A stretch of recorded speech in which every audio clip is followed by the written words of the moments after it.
5 seconds. Start. Shri D.S. Gill pointed out that expenditure on certain facilities provided by an employer was not treated as prerequisites. Stop.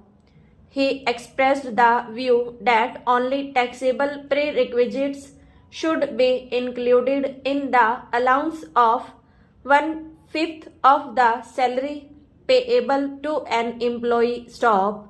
The chairman said that the committee should suggest to government that insofar as the calculation of prerequisites was concerned, the selling of rupees 1 lakh should be removed. Stop.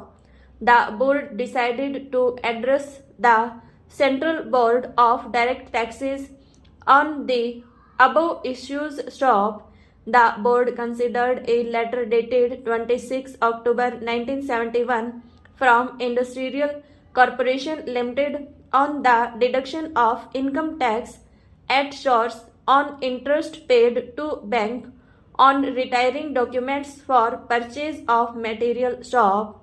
Sri J.S. Gill, explaining the position, said that unless there was some obligation or agreement, interest had to be paid to the bank by the buyer on retiring the documents beyond the due date, which will be passed on by the bank to the seller's banker or to the seller himself. Stop.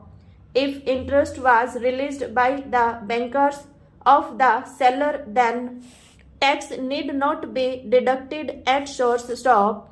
The difficulty, however, was that the buyer will not be able to know whether interest is being realized by the bankers of the seller or the seller. Stop.